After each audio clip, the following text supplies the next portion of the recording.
In 1856, a 9-year-old enslaved girl named Sara Sutton was buried alive on a Mississippi plantation. 3 days later, she clawed her way out of her grave. What happened next would turn Blackwood Plantation into the most feared place in the South. A story whispered about but never spoken aloud. A tale of death and vengeance that no one could explain and everyone wanted to forget. This is that story. August 1856, Blackwood Plantation, Mississippi. The heat was like a living thing, pressing down on everything, making it hard to breathe, hard to think, hard to survive. The cotton fields stretched out white and endless under a sky so blue it hurt to look at. 300 acres of wealth built on the backs of people who owned nothing, not even themselves. The plantation belonged to Margaret Sutton, a widow of 48 who had inherited it when her husband died in 1852. Margaret was tall and thin with gray eyes that never seemed to blink and a mouth that rarely smiled. She ran the plantation with an iron fist, determined to prove that a woman could manage such an enterprise as well as any man, better even. She kept detailed records of every expense, every bale of cotton, every enslaved person and their value. To Margaret, the plantation was a business. The people who worked it were inventory, nothing more. Before we continue with this incredible story of Sara, don't forget to comment which city you're listening from and subscribe to the channel. Your support is what keeps these stories alive. Let's continue. In 1856, a healthy adult male slave was valued at approximately $1,200. A strong woman might be worth $800 to $1,000. Children were valued lower, their price increasing as they grew and proved they could work. Margaret's ledger listed Sara Sutton at $250, less than a quarter the value of an adult worker. Margaret considered this generous. Most plantation owners valued sickly children at $100 or less. Some would have sold Sara south to the sugar plantations of Louisiana, where life expectancy was measured in years, not decades, where workers died so fast they had to be constantly replaced. Sara Sutton carried Margaret's last name not through any family relation, but through ownership. She was born on the plantation in 1847, the daughter of a woman named Ruth, who had been valued at $900 in Margaret's husband's ledger. Ruth died, bringing Sara into the world, reducing the plantation's assets by $900 and adding only $250 in return. From a business perspective, Sara's birth was a net loss of $650. Margaret's husband had noted this in his records with obvious displeasure. From her first breath, Sara was marked as different. She was small, even for a baby, weighing barely 5 lb. She grew slowly, stayed thin no matter how much she ate. Her skin was lighter than most of the other enslaved children, suggesting her father was white, though no one ever spoke about who he might have been. Some whispered it was Margaret's late husband, but those whispers never lasted long. Dangerous questions had a way of getting people sold or worse. By age 9, Sara stood barely 4 feet tall and weighed maybe 50 lb. She looked more like 6 than 9. Her eyes were large and dark, too old for her face, like she had seen things no child should see. She rarely spoke. When she did, her voice was so quiet people had to lean in close to hear. She never played with the other children, never ran or laughed or sang the songs they sang in the quarters at night. She just worked slowly and carefully and stayed as invisible as possible. Margaret called her the weak one and noted in her ledger that Sara's value might need to be adjusted downward to $150 if she didn't improve. The overseer, a brutal man named Coleman Briggs, called her dead weight and worse things. Briggs was 35, built like a bull with hands that had broken bones and a whip he used too often. He earned $60 a month plus room and board, making him one of the highest-paid overseers in Yazoo County. He had worked at Blackwood for 6 years, earning his position through cruelty and efficiency. Briggs believed enslaved people were animals that needed to be broken, and he took pride in his ability to break even the strongest spirits. He had developed a reputation across 3 counties as an overseer who could make any plantation profitable by squeezing maximum productivity from workers. His methods were brutal but effective, at least in the short term. In his 6 years at Blackwood, cotton production had increased by 40%.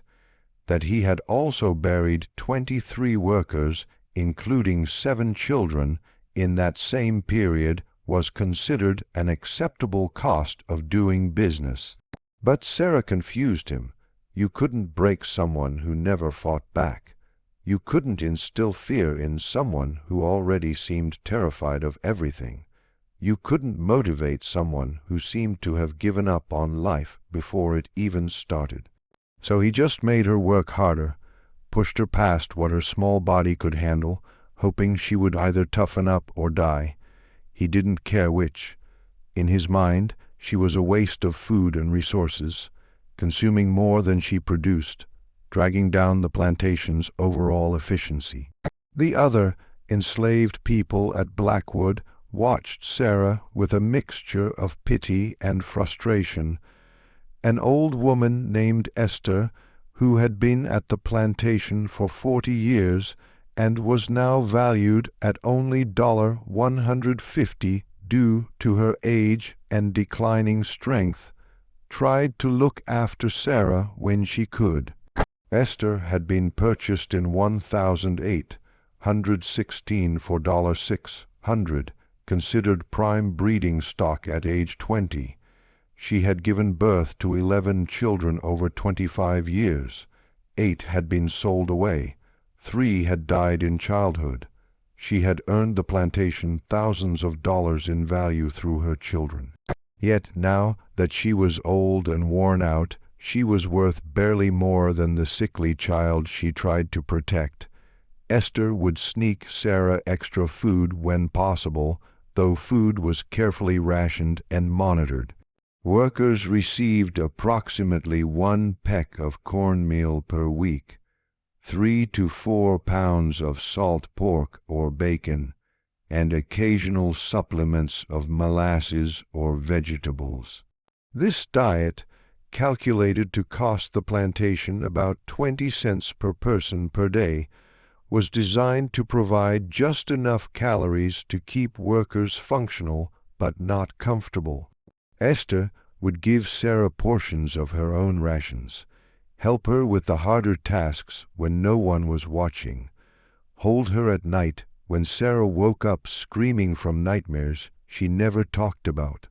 Esther said Sara reminded her of a bird with a broken wing, still alive but unable to fly, just waiting for something to end its suffering. She told the other women in the quarters that Sara wouldn't live to see 15.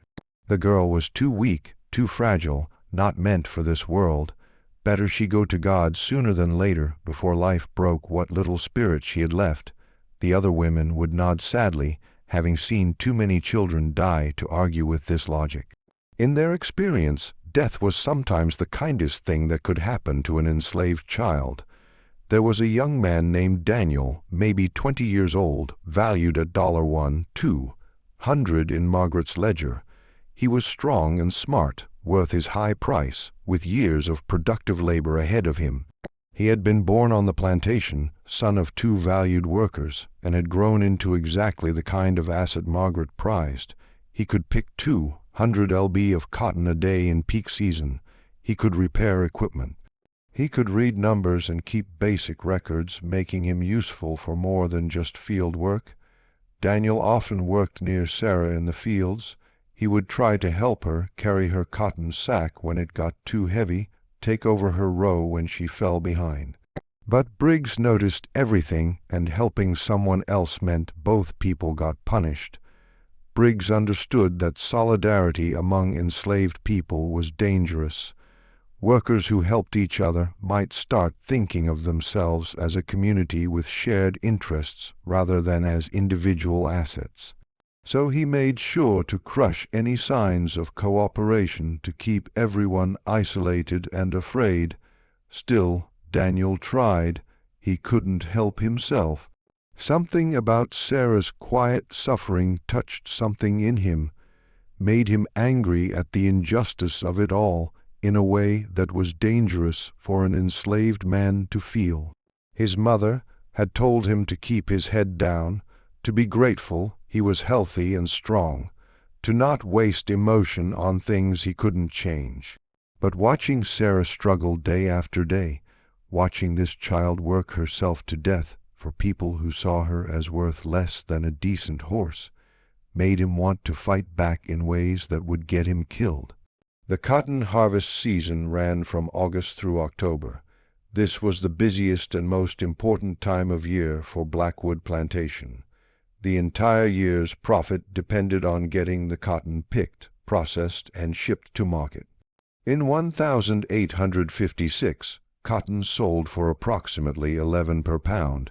A good worker picking $150 per day generated about $16.50 worth of cotton per day. Over a 90-day harvest season, that single worker could produce almost $1,500 in revenue. Subtract the annual cost of feeding, housing, and clothing that worker, approximately $73, and the profit margin was clear. This is why plantation owners pushed workers so hard during harvest.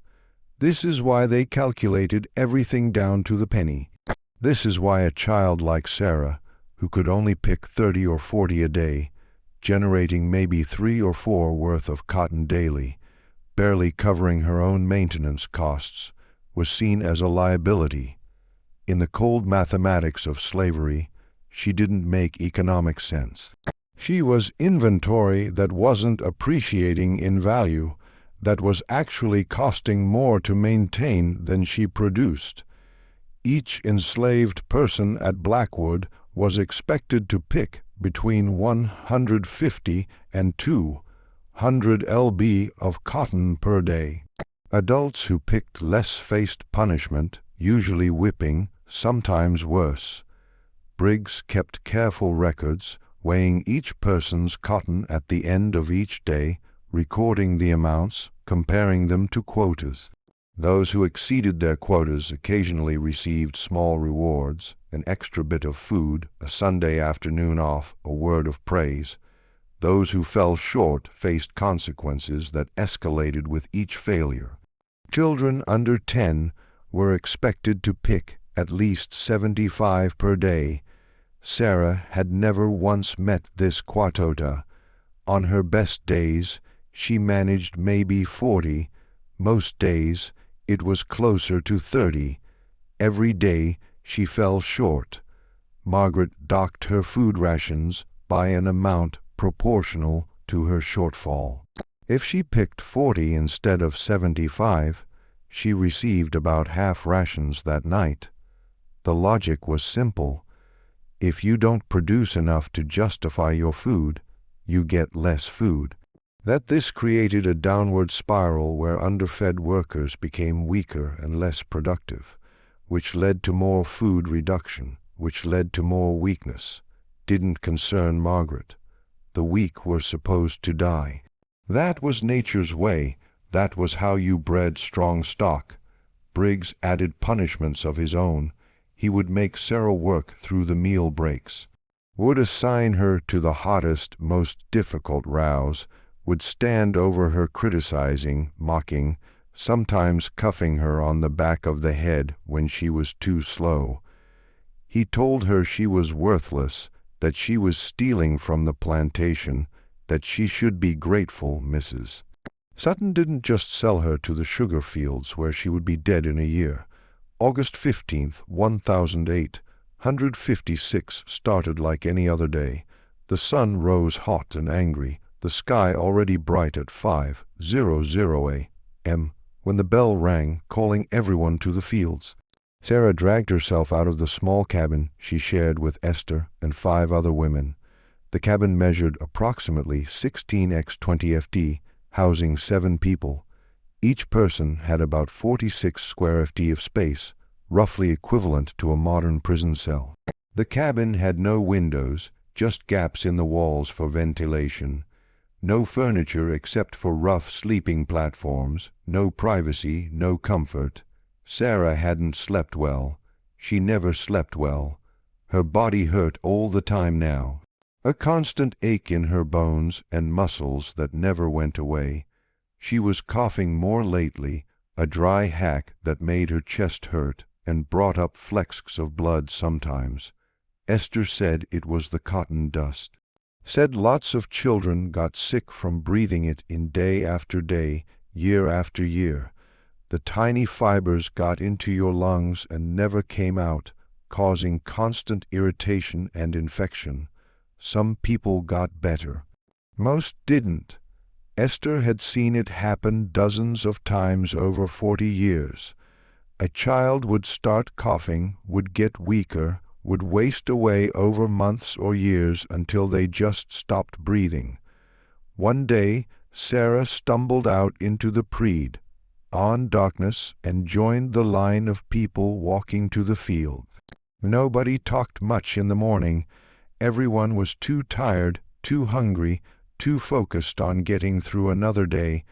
They walked in silence, ghosts moving through the gray light, heading toward another day of brutal labor under a brutal sun for the benefit of people who saw them as livestock. By noon, Sara had picked maybe 15 pounds of cotton. Her small fingers, cut and bleeding from the sharp cotton bolls that tore skin with every handful, moved as fast as she could make them move, but she was so slow.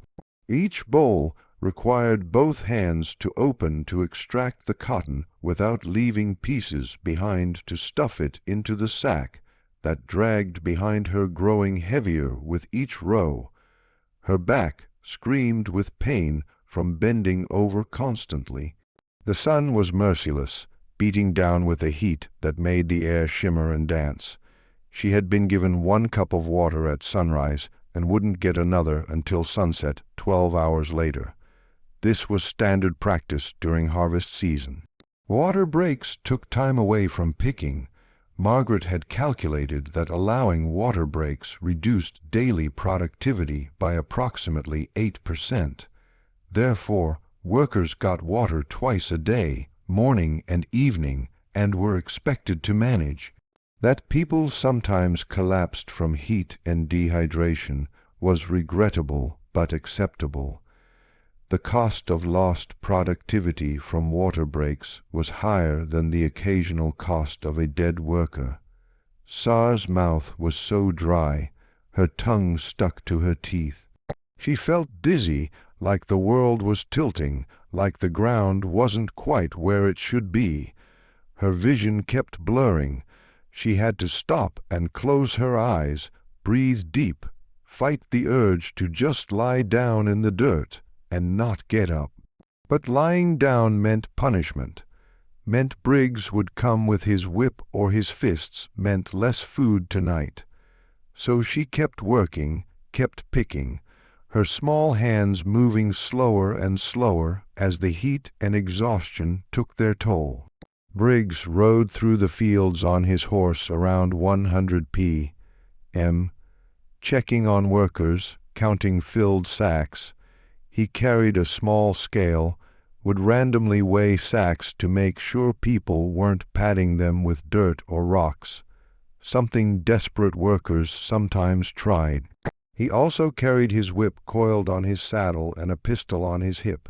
The pistol was loaded. He had used it twice in 6 years, shooting workers who tried to run, both had died. Both deaths were ruled justified self-defense. A slave trying to escape was legally considered to be stealing themselves, and deadly force to prevent theft was permitted. When Briggs got to Sar's row, he dismounted and grabbed her nearly empty sack. He weighed it in his hand, his face darkening. 15. In 8 hours you picked 15. His voice carried across the field, loud and angry, meant to be heard by everyone. Other workers stopped to watch, dreading what would come next, but unable to look away. They had seen this scene before many times with different children. It always ended the same way. Sara stared at the ground, swaying slightly. She whispered, "I'm sorry, sir. I'm trying my best." Her voice was so quiet Briggs had to lean in to hear it. This made him even angrier. He hated when they were submissive like this, when they wouldn't even fight back enough to make punishment satisfying. Your best is 15. You know what you cost this plantation. You know what Mrs. Sutton pays to feed your worthless mouth. He grabbed her arm and yanked her upright, shaking her. 20 cents a day. That's what it costs to keep you alive. 20 cents a day for food and housing and the clothes on your back. You know what 15 lb of cotton is worth $1.65. You know how many days it takes you to earn enough to pay for 1 day of food, about 8 days. You're stealing from this plantation. You're stealing food from people who work hard, who earn their keep. You're a thief. The math was accurate but deliberately misleading.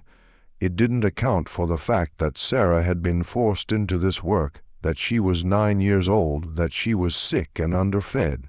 It didn't account for the fact that she never asked to be born into slavery, never agreed to this arrangement, had no choice in any of it. But none of that mattered to Briggs. In his world view, enslaved people existed to produce profit. Those who didn't produce enough had no value and therefore no right to complain about their treatment. Briggs dragged Sara to the center of the field where everyone could see. This was standard practice.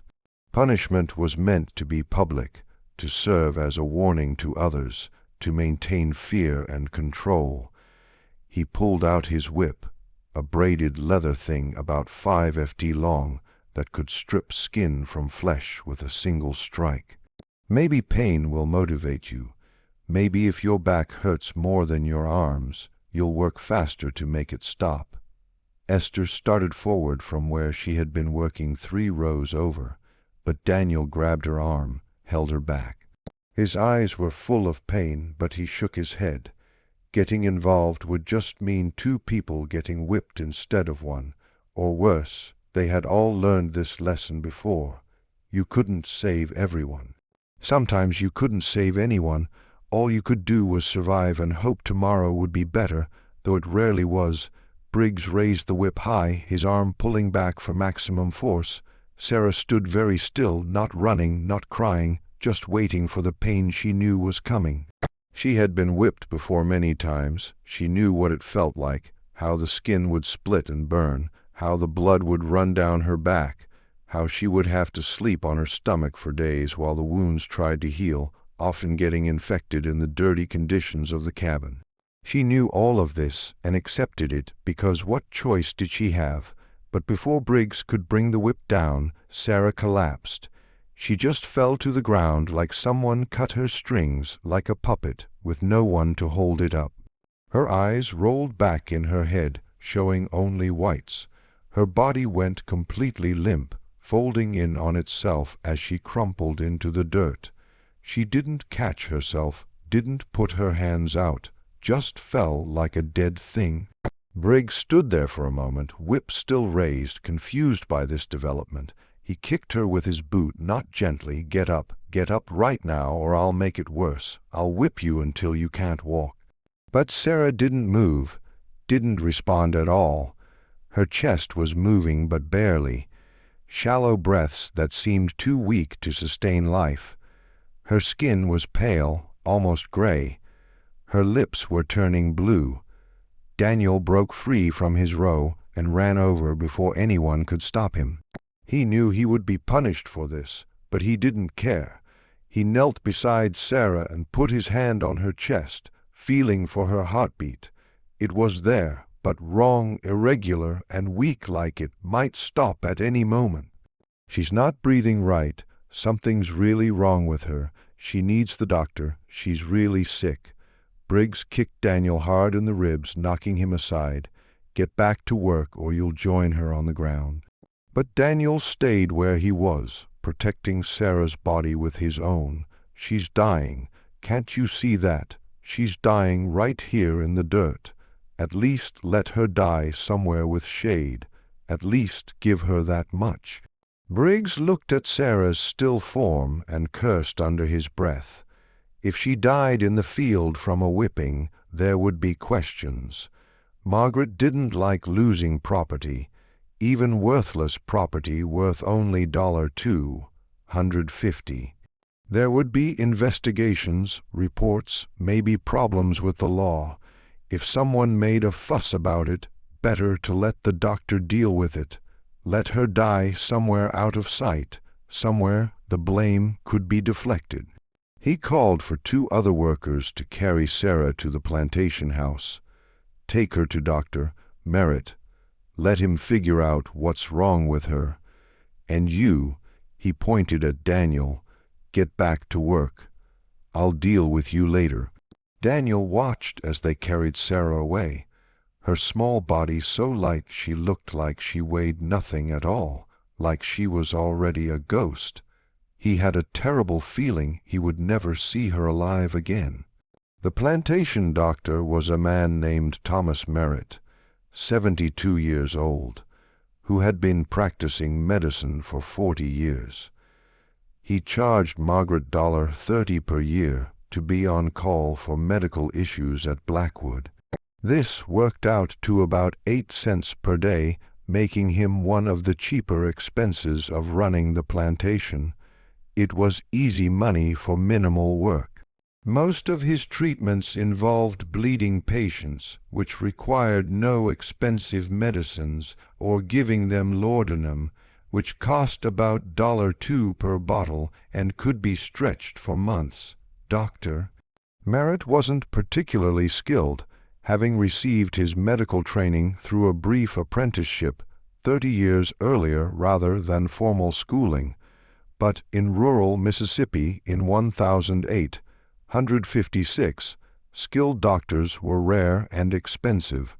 Doctors who would treat enslaved people at all were even rarer. Most proper physicians considered it beneath them to treat slaves, seeing it as veterinary work rather than real medicine.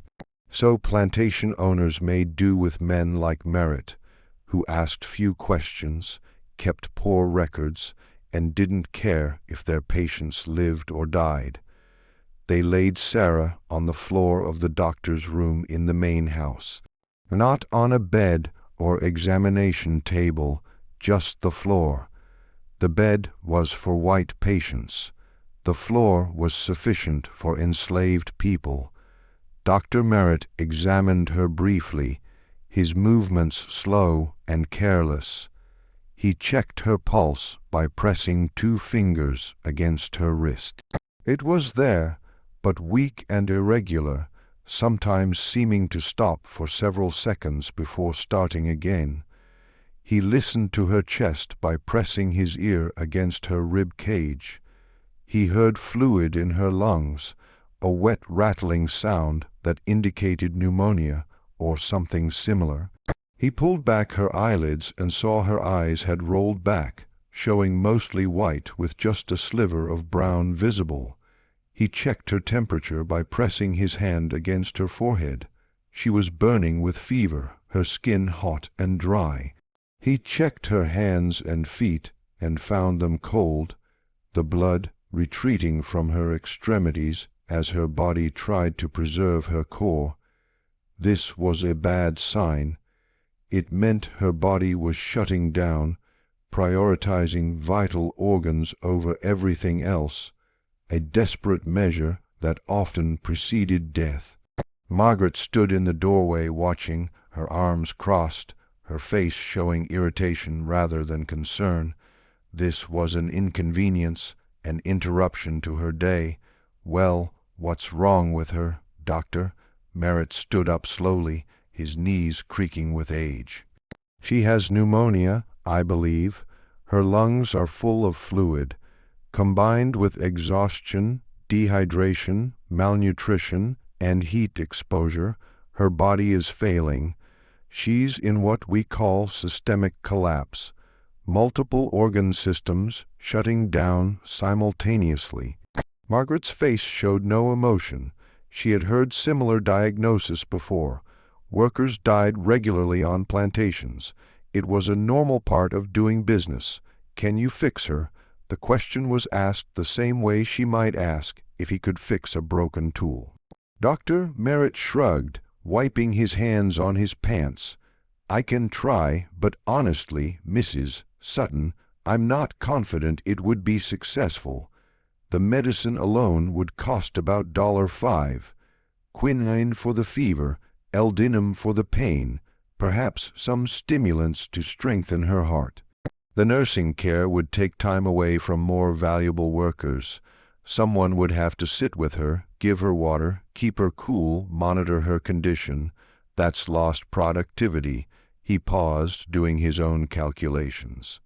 "And even with treatment, I'd say her chances of survival are less than half, probably closer to 1 in 3. She's been weak her whole life. This might just be nature taking its course. Sometimes the weak ones need to die so resources aren't wasted on them. That's just how the world works." Margaret did the math in her head quickly. $5 for medicine, perhaps another $5 in lost productivity from whoever had to nurse Sarah. $10 total to maybe save a girl worth $2, $150. But only if she recovered fully and became a productive worker, which seemed unlikely given her history. If she recovered but stayed weak, she might never be worth more than $150 or even $100, making the investment a loss. And there was a 2 in 3 chance she would die anyway, making the entire $10 wasted. The smart business decision was clear. Margaret had built Blackwood's profitability by making smart business decisions, by not letting sentiment interfere with economics. "Don't waste the medicine," she said. Her voice was firm, final. "Make her comfortable. If she dies, she dies. God's will." This was a common phrase among slaveholders, attributing deaths to divine providence rather than their own decisions. It made it easier to live with. Dr. Merritt nodded.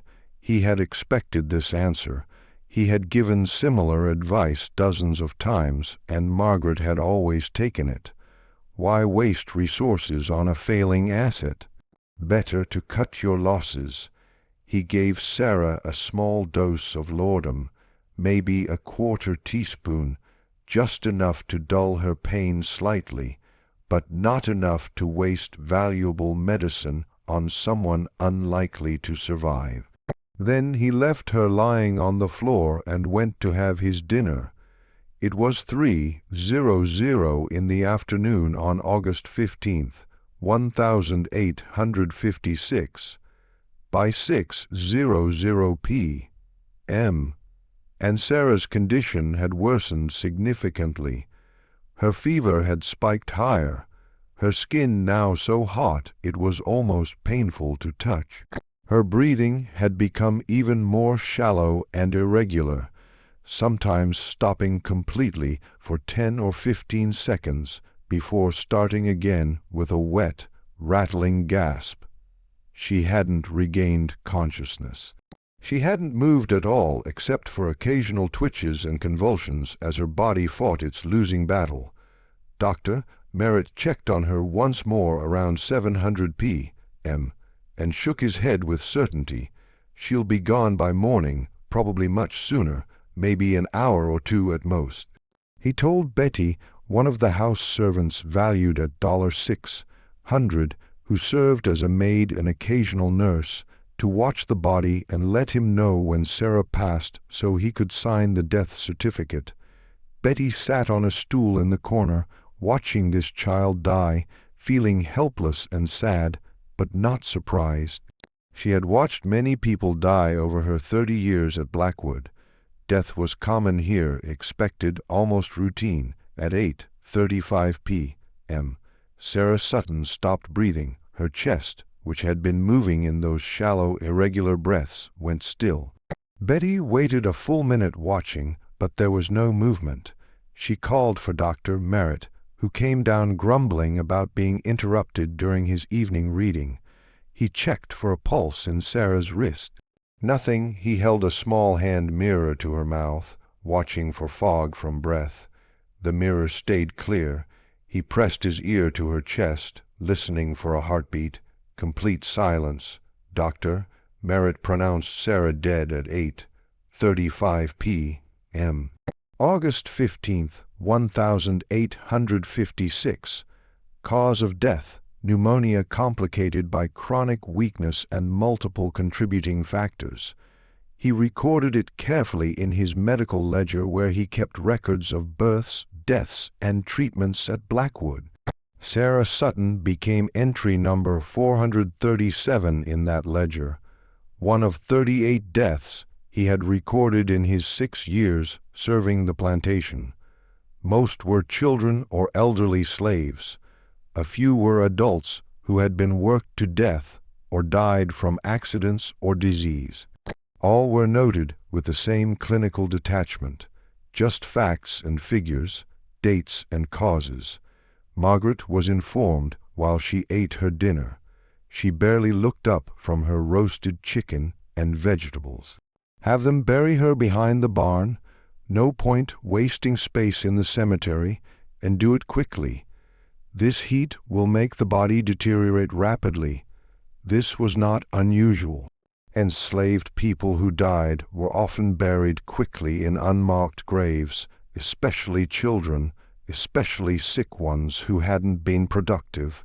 They weren't considered worthy of the space or ceremony afforded to white people, or even to valuable adult slaves who had earned some measure of respect through years of hard work.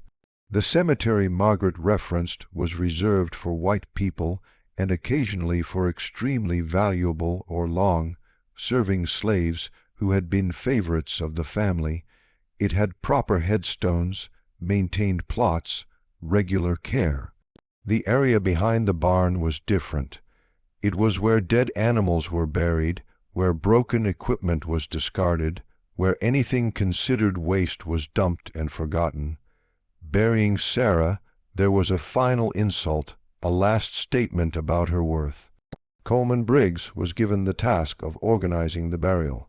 He picked 2 workers, James and Moses, gave them shovels, and told them to dig a hole 4 ft deep behind the barn. He didn't provide a coffin. Coffins cost money, at least $5 to $10 for even a basic pine box. That was money Margaret wouldn't waste on a child who had cost the plantation more than she produced. He just had them wrap Sara's body in an old piece of canvas that had once been used to cover cotton bales, but was now too damaged to be useful. The burial took less than an hour. James and Moses, both men in their 30s, dug the grave in silence, working quickly in the fading light. They had buried people before, too many people. The ground behind the barn was soft from previous burials, easy to dig. They dug down about 4 ft, creating a hole roughly 6 ft long and 2 ft wide, just barely big enough for Sara's small body. They placed her in the ground, still wrapped in canvas, her face covered. No ceremony, no prayers, nothing. Briggs wouldn't allow it. Religious services for slaves had to be approved and supervised, and he wasn't going to waste time on a child who had been more trouble than she was worth. James and Moses filled the dirt back in, covering Sara's body, patting it down flat. By 10 p.m. it was finished. Sara Sutton was in the ground, 4 ft of Mississippi dirt between her and the world, forgotten before the dirt had fully settled. Esther watched from the quarters, tears running down her face. She had wanted to say goodbye, wanted to wash Sarah's body properly according to the traditions her own grandmother had taught her, wanted to say a prayer over her grave. But she hadn't been allowed. None of the enslaved people had been allowed to participate in the burial. It was done quickly, efficiently, without sentiment or respect. Just another dead slave, another loss to be noted in the ledger and forgotten. Daniel stood beside Esther, his jaw clenched so tight his teeth hurt. His hands were balled into fists at his sides. She deserved better. He whispered, his voice rough with emotion he couldn't express more openly. She deserved so much better than this. Esther nodded, wiping her eyes. They all deserve better, child. Every single person who dies in this place deserves better. But this is the world we live in. This is what they think we're worth. Less than animals, less than dirt. They stood there until full dark, watching the unmarked grave, saying their own quiet prayers, mourning a child they had known for 9 years who had never been allowed to truly live. Then they went back to their cabin because the work bell would ring again at 5:00 a.m., and they had to be ready. Life at Blackwood Plantation continued. The cotton didn't stop growing because a child died. The work didn't pause for grief. Everything just moved forward like Sarah had never existed. The next day, August 16th, life returned to normal. People went to the fields, cotton was picked, quotas were enforced. Margaret noted Sarah's death in her ledger with a simple entry. Sara Sutton, age 9, died August 15th, 1856. Loss of asset value $250. She would claim it as a business loss on her taxes, perhaps reducing her burden by a few dollars. The grave behind the barn was unmarked and already starting to sink slightly as the dirt settled and compressed. August 17th passed the same way. Work, heat, exhaustion, sleep, repeat. Nobody talked about Sarah. Talking about the dead was considered bad luck, and besides, what was there to say? Another child had died. It happened all the time. You mourned if you could. You moved on because you had to, and you hoped you wouldn't be next. But on August 18th, 3 days after Sarah's burial, something happened that would change everything at Blackwood Plantation. The night of August 18th was hot and still, the air heavy with moisture that promised rain but never delivered. There was no breeze, no relief from the oppressive heat even after the sun went down. Most people at Blackwood were asleep by 900 p.m., exhausted from another brutal day of labor. The few who were still awake, sitting outside their cabins, trying to find some cooler air, heard it first. A sound that didn't belong, a scraping sound, like something digging or clawing, coming from the direction of the barn. At first, they thought it was an animal, maybe a dog or raccoon, getting into something. But then the sound got louder, more deliberate, more purposeful. And the dogs, all 6 of them that lived around the plantation, started barking, all of them, all at once, in a way that made your skin crawl, in a way that spoke of primal fear rather than territorial aggression. This wasn't their normal barking at an intruder or another animal. This was different. This was the sound dogs make when they sense something fundamentally wrong, something that violates the natural order. They barked and howled, backing away from the barn, hackles raised, some of them trembling. One of the dogs urinated in fear, which dogs don't do unless they're absolutely terrified.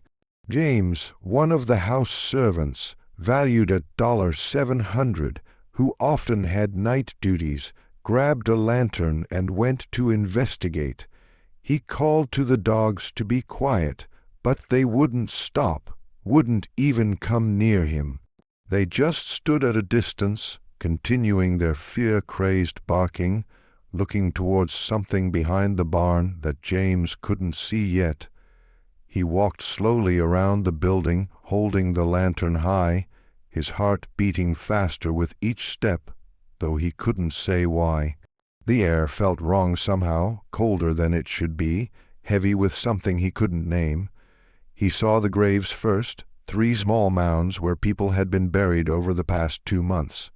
The dirt on 2 of them was undisturbed, settled and smooth, but the third one, the newest one, Sara's grave, was different.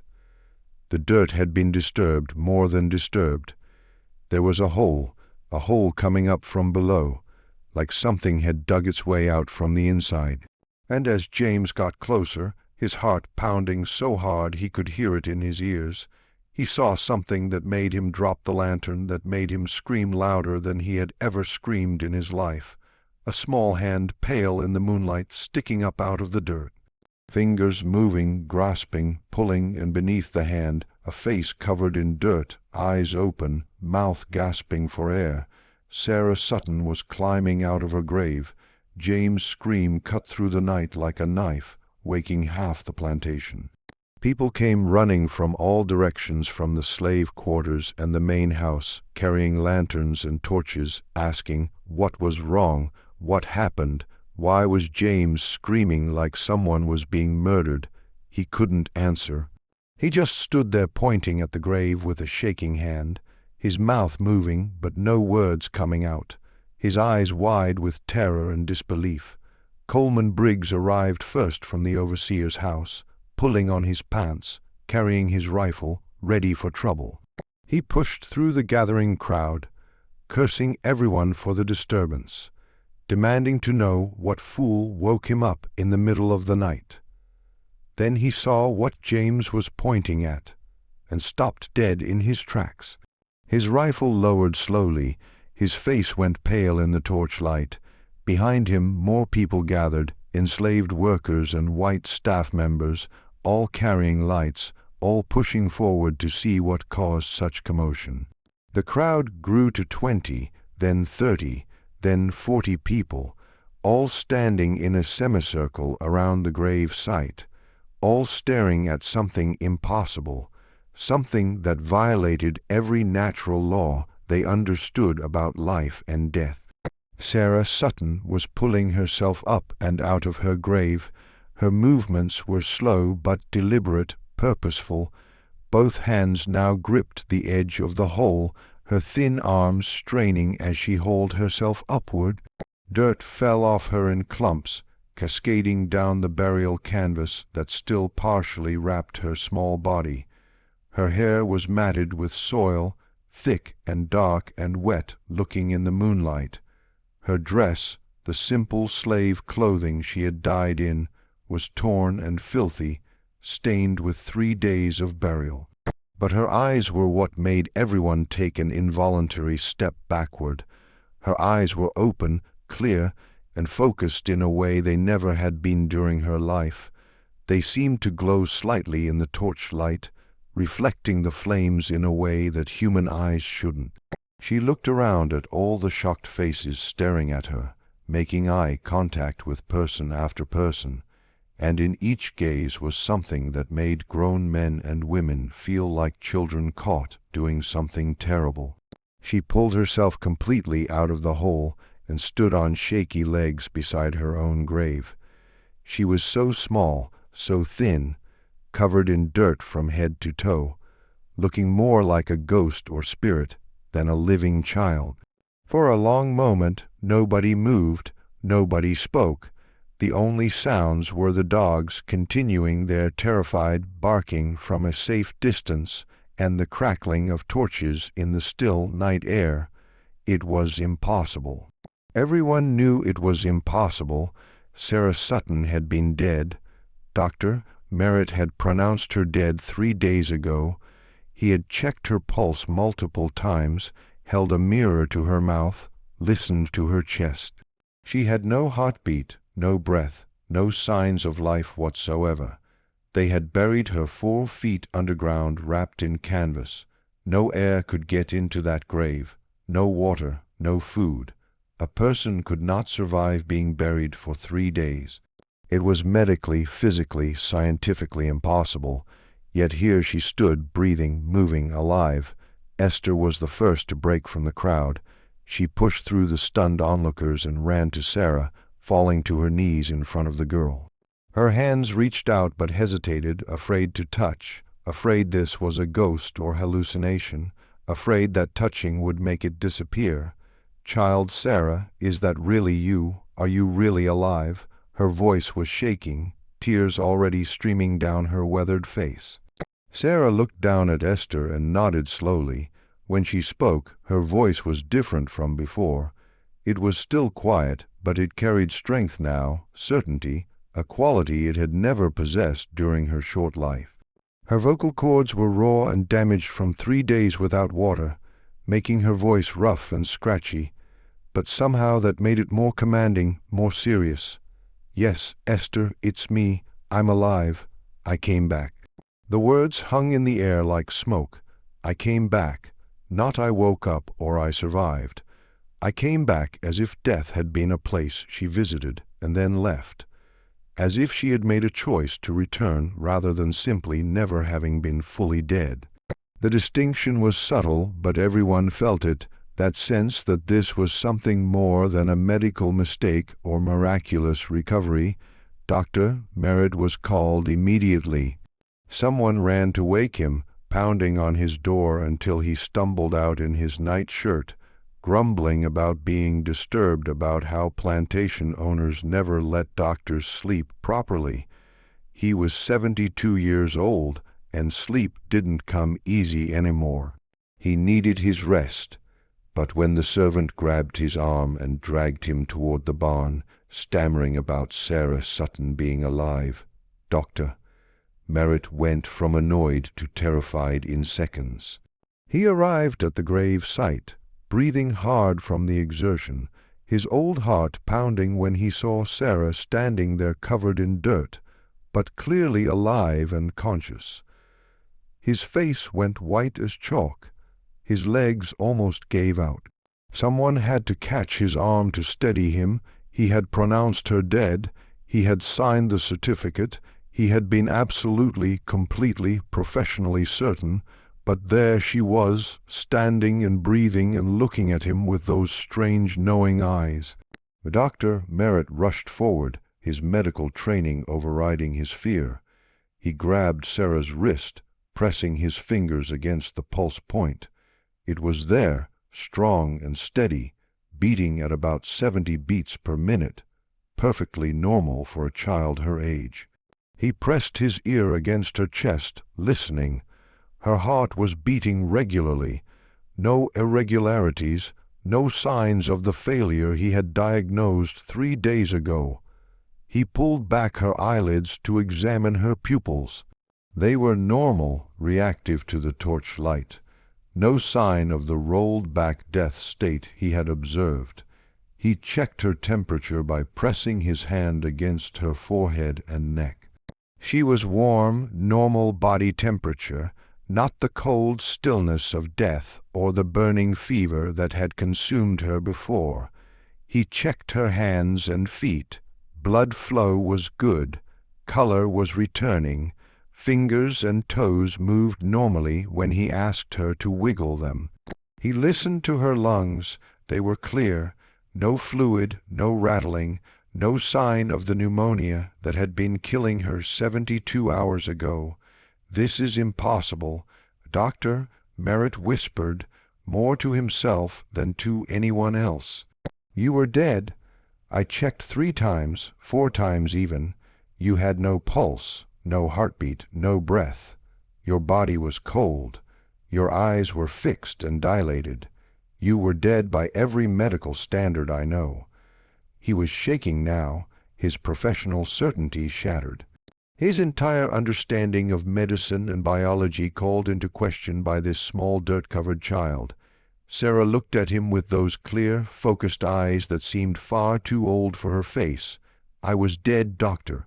Merritt, you weren't wrong. Your examination was correct. My heart stopped beating at 8:35 p.m. on August 15th. My breathing stopped. My brain stopped receiving oxygen. I died. She spoke with certainty, with knowledge that a 9-year-old girl shouldn't possess.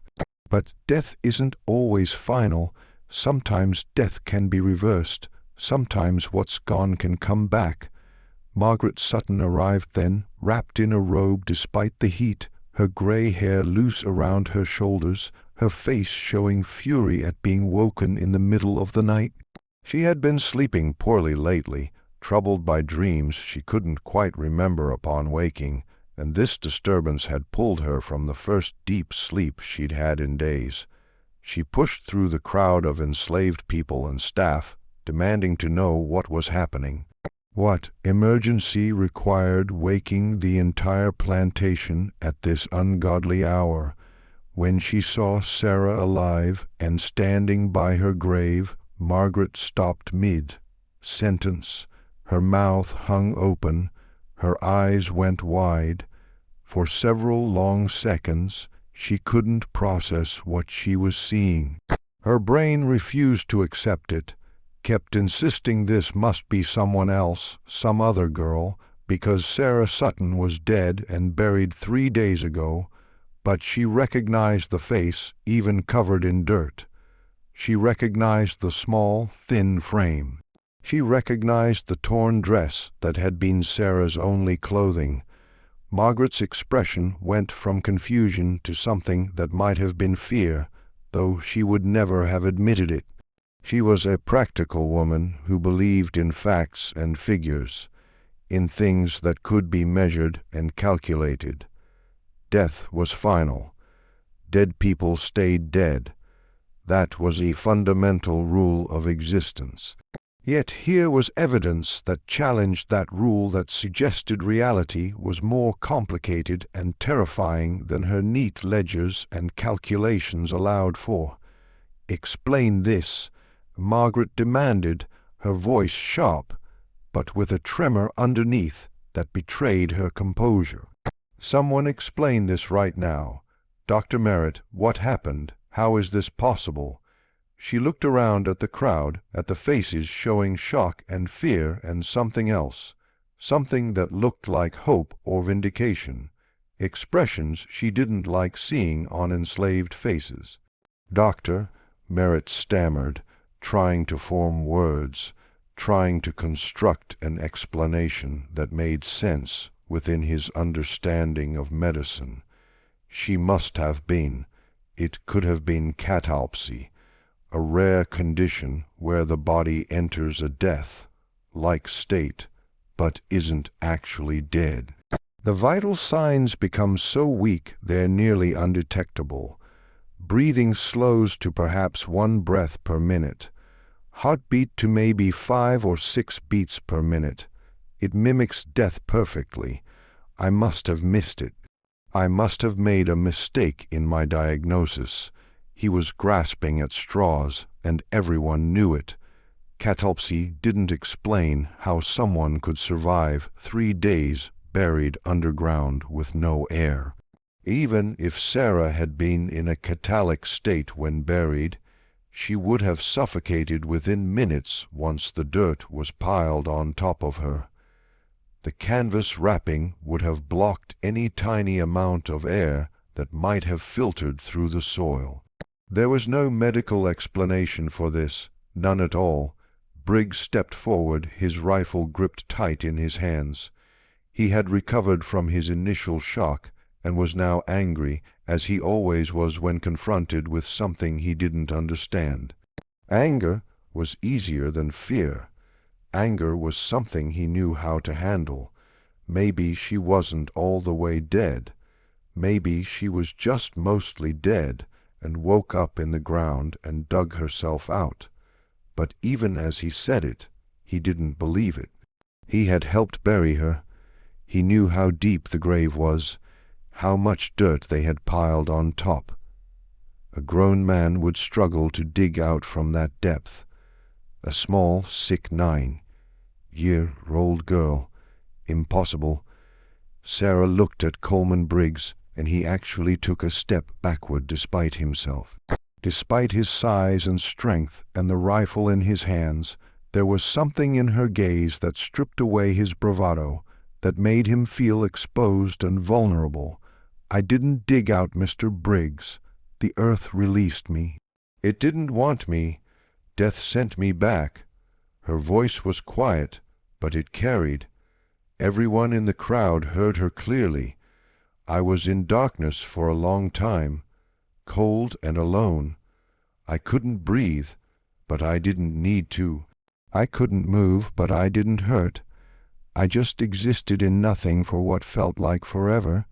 She turned slowly, looking at all the faces gathered around her. "Then something spoke to me. I don't know what it was. A voice without sound. It said I could stay there in the dark or I could go back. But if I went back, I would have to finish something. I would have to make things right. I would have to show them." She looked directly at Margaret now. "Show them what they did. Show them what we're worth. Show them that you can't just throw people away like garbage and expect no consequences." The crowd of enslaved people started murmuring, whispers spreading like ripples in water. Some made signs against evil, old gestures their grandparents had brought from Africa, symbols meant to ward off spirits and unnatural things. Some whispered prayers calling on Jesus or older gods, seeking protection from whatever this was. But others looked at Sara with something different in their eyes, something like recognition, like she represented something they had been waiting for without knowing it, because they all understood what they were seeing, even if they couldn't explain it. This wasn't a medical mistake. This wasn't someone waking up from a coma. This was something that shouldn't be possible, but was happening anyway. This was the natural order breaking, bending, allowing something through that normally stayed on the other side. This was resurrection or visitation or possession or something else they had no name for. Whatever it was real, and it was standing in front of them covered in grave dirt. Margaret tried to take control of the situation, tried to impose her authority and restore the order that made her world function. This is nonsense, superstitious nonsense.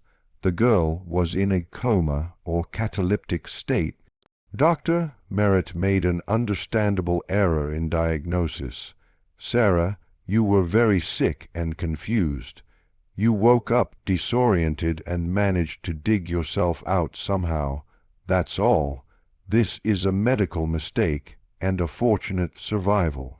Her voice was firm, commanding, but her hands were shaking. "Everyone go back to bed. Sara will be examined properly in the morning. This incident is over." But nobody moved. They all just stood there staring at Sara, waiting to see what she would do next, what she would say. The power dynamic had shifted somehow in ways Margaret could feel but not quite understand. Her words, which normally would have scattered the crowd immediately, had no effect. For the first time in her life, Margaret Sutton stood in front of enslaved people and felt powerless. Sara looked at Margaret for a long moment, and when she spoke, her voice was calm, but carried absolute certainty. "You're lying, Mrs. Sutton. To them and to yourself, you know I was dead. Dr. Merritt knows. Mr. Briggs knows. Everyone here knows. I had no heartbeat, no breathing. I was cold and stiff. I was dead for 3 days." She took a step toward Margaret, and Margaret actually stepped backward. Something she would never normally do in front of enslaved people. 3 days ago, you decided I wasn't worth saving. You did the math. $5 for medicine versus $2. $150 of value. You calculated that saving me wasn't a good investment. The crowd was completely silent now. Everyone listening, Everyone watching this small child confront the most powerful person on the plantation without fear, without deference, without the submission that had been beaten into them since birth. Sara continued, her voice growing stronger. You put a price on my life and decided it wasn't high enough. You let me die to save $5. You buried me behind the barn like a dead animal because you thought I was worthless. Margaret's face flushed red with anger and embarrassment. That's not how it was. That's not. Medical decisions are complicated. The treatment wouldn't have worked. You were too far gone. I made a practical decision based on expert advice. But her voice was defensive, lacking its usual authority because Sara was right. That was exactly how it had been. Margaret had done the calculation and decided Sara wasn't worth the cost. Sara smiled, and it was not a child's smile. It was knowing ancient carrying weight that no 9-year-old should possess. I know what I'm worth now, Mrs. Sutton. Snorts, I'm worth more than your whole plantation. I'm worth more than everything you own because I came back from death. I walked in darkness and returned to light. I crossed a threshold that no one crosses and then crossed it again going the other direction. I am proof that your calculations are meaningless, that your ledgers don't capture what matters, that you don't control everything you think you control. She spread her arms wide, gesturing at the crowd around her. We are all worth more than the prices you put on us. Every single person here. We're not inventory, we're not assets, we're human beings with souls and dignity. And I came back to prove it. I came back to show everyone what you really are, what you did, what you do every single day to all of us. Margaret tried to speak, but no words came out. She opened her mouth and closed it again, her face cycling through expressions of rage, fear, and confusion. She looked around at the crowd, at her overseer, at her doctor, seeking support, seeking someone to back her up, to restore order. But Briggs was staring at Sara with barely concealed fear. Doctor. Merritt was shaking, pale as death, unable to reconcile what he was seeing with everything he thought he knew about medicine. And the enslaved people were looking at Sara with expressions that terrified Margaret more than anything else. They were looking at her with hope, with belief, with a kind of dangerous faith that could lead to rebellion, to uprising, to the complete collapse of the system that kept them controlled. Hope was the most dangerous thing slaves could have. Hope made them stop accepting their condition. Hope made them start imagining alternatives. Hope made them willing to risk everything for the chance at something better. Briggs finally found his voice, tried to reassert control in the only way he knew how, through threats and violence. He raised his rifle, pointing it at Sara, his finger on the trigger. That's enough. You don't talk to Mrs. Sutton that way. You're still property. You're still a slave. You don't get to make speeches and accusations. This is over right now. You're going to. He stopped because Sara was looking at him, really looking at him, and her eyes had changed. They were darker now, deeper, like looking into wells with no bottom, like looking into the void between stars. Her pupils seemed to expand until they swallowed the whites of her eyes, until there was nothing but darkness looking out from her small face. You hit me many times, Mr. Briggs. You called me worthless. You said I should die. You said I was stealing food by being alive. You were right about the dying part. Her voice had changed too, deeper with harmonics that didn't seem to come from human vocal cords. But you were wrong about everything else. Briggs pulled the trigger. The shot rang out loud in the night, the muzzle flashed bright as lightning, the sound echoing off the barn and the main house. Everyone screamed or ducked or dove for cover. The shot was point blank, maybe 10 FD, and Briggs was known as an excellent marksman who could shoot a rabbit at 50 yards. But the bullet didn't hit Sara. It struck the ground 3 FD to her left, kicking up a small spray of dirt. Briggs stared at his rifle in confusion, in disbelief. How had he missed? How was that possible? He raised the rifle again, aimed more carefully this time, his hands shaking, but his aim steady. He fired again.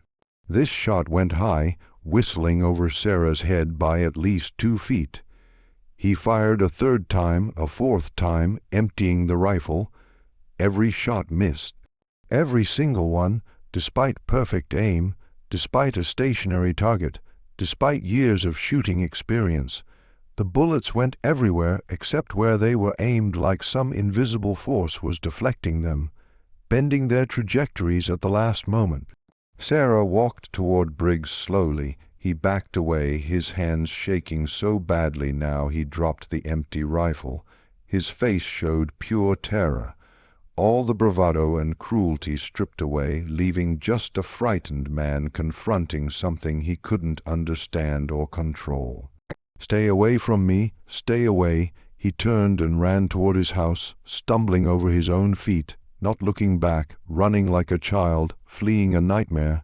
Sara didn't chase him. She just watched him go, her expression calm, almost sad. Then she looked at the crowd of enslaved people, and her expression softened.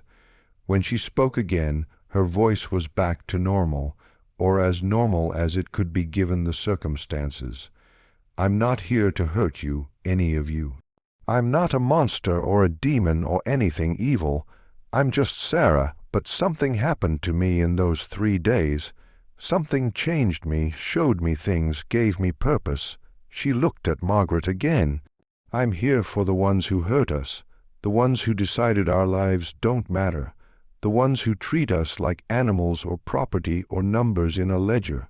It starts with them." She pointed at Margaret.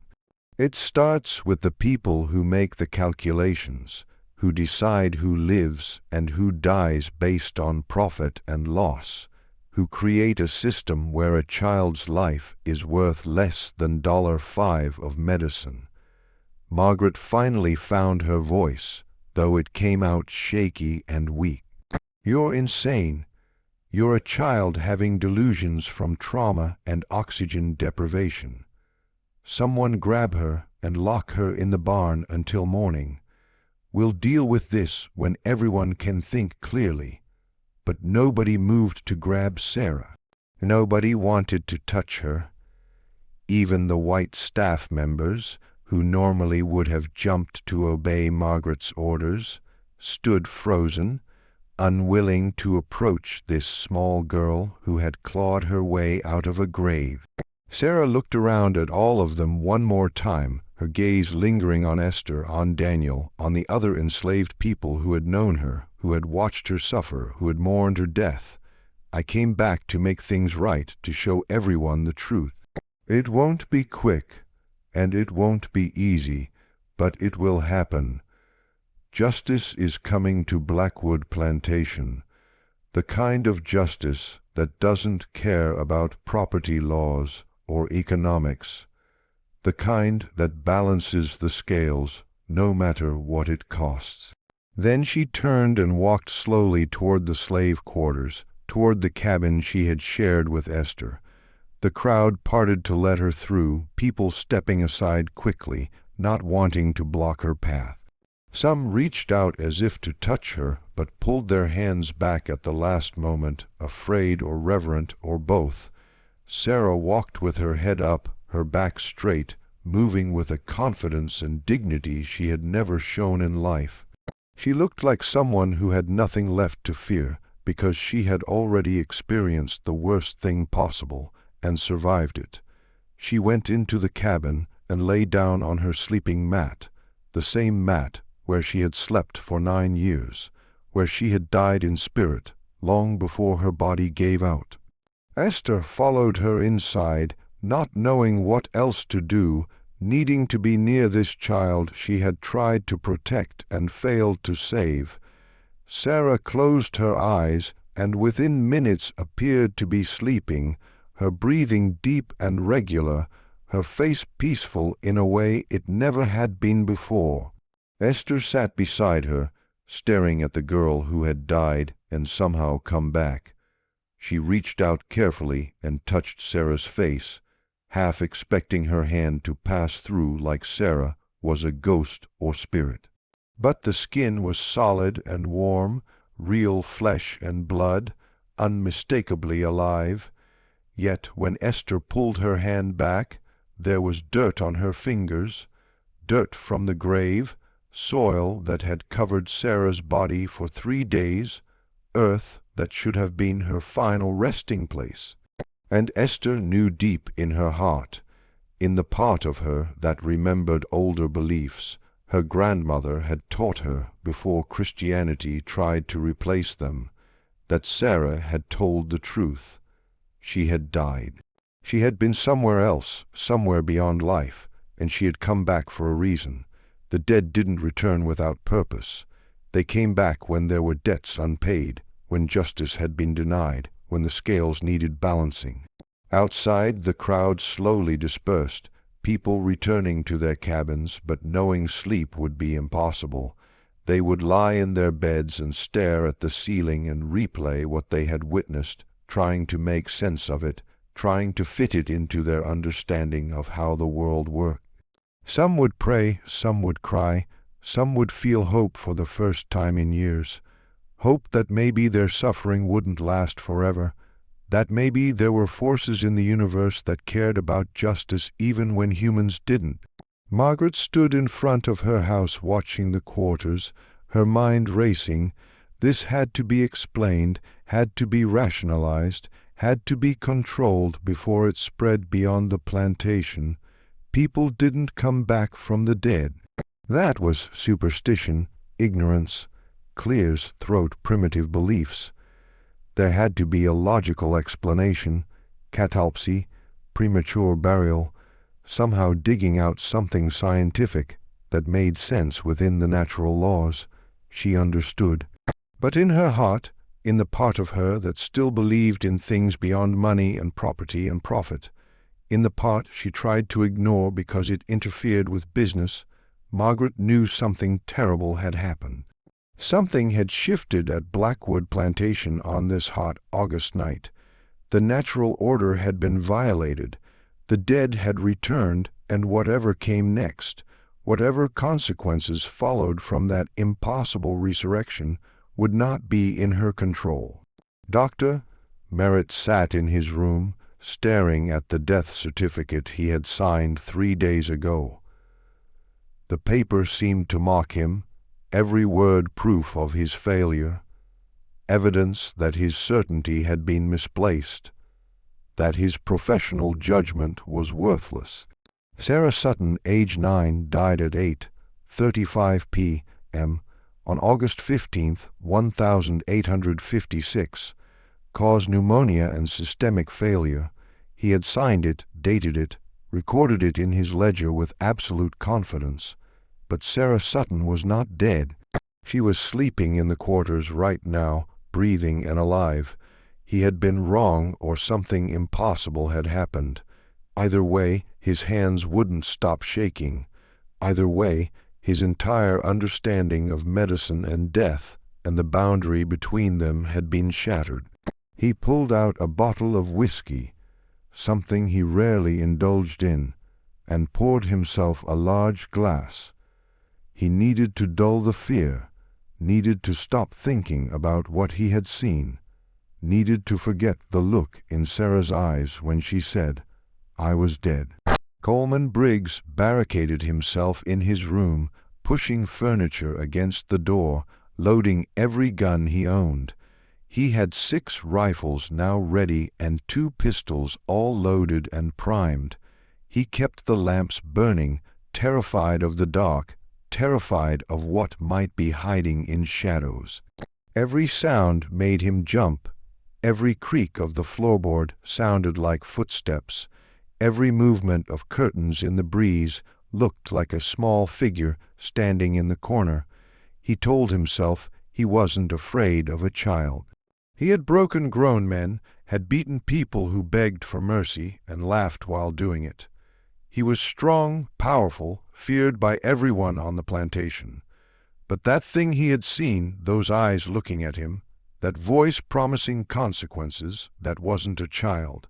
That was something else wearing a child's face, and it knew his sins. It knew every time he had hit her, every insult he had spoken, every moment of cruelty. It remembered all of it, and it had come back to collect payment. As dawn approached on August 19th, Blackwood Plantation sat in an uneasy quiet that felt more threatening than any loud disturbance. The sun would rise soon, painting the sky in reds and oranges. People would have to go to the fields. Work would have to continue. Cotton needed picking regardless of what impossible things happened in the night. Margaret would try to restore order, to make everyone forget what they had seen, to explain it away as medical error and mass hysteria, and nothing more. But they all knew the truth. Something had come back from death, something that remembered every cruelty, every injustice, every calculation that valued profit over human life, something that promised consequences, that spoke of justice and balance and debts that needed paying. And whether it was Sara Sutton returned from the grave or something else using her body, the result was the same. Blackwood Plantation would never be the same again. The morning of August 19th dawned gray and heavy, the sky covered in clouds that threatened rain but delivered none, that just hung there oppressive and dark, like a ceiling pressing down. The air felt thick, hard to breathe, charged with something electrical and wrong. The plantation felt different, looked different, though nothing physical had changed. It was the atmosphere, the feeling, like the land itself knew something terrible had happened, and was waiting to see what came next. The bell rang at 5:00 a.m., as always, calling people to the fields. But this morning many were reluctant to leave their cabins. They gathered in small groups, whispering, glancing toward the cabin where Sara slept, afraid to go near, but unable to look away.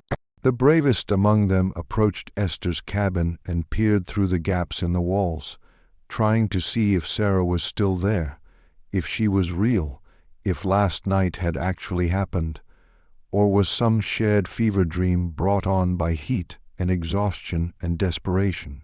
Sara was there, sleeping peacefully, her chest rising and falling with regular breaths. She looked normal in the morning light, just a small girl who needed to wash the dirt from her hair and skin. But everyone who looked at her felt it.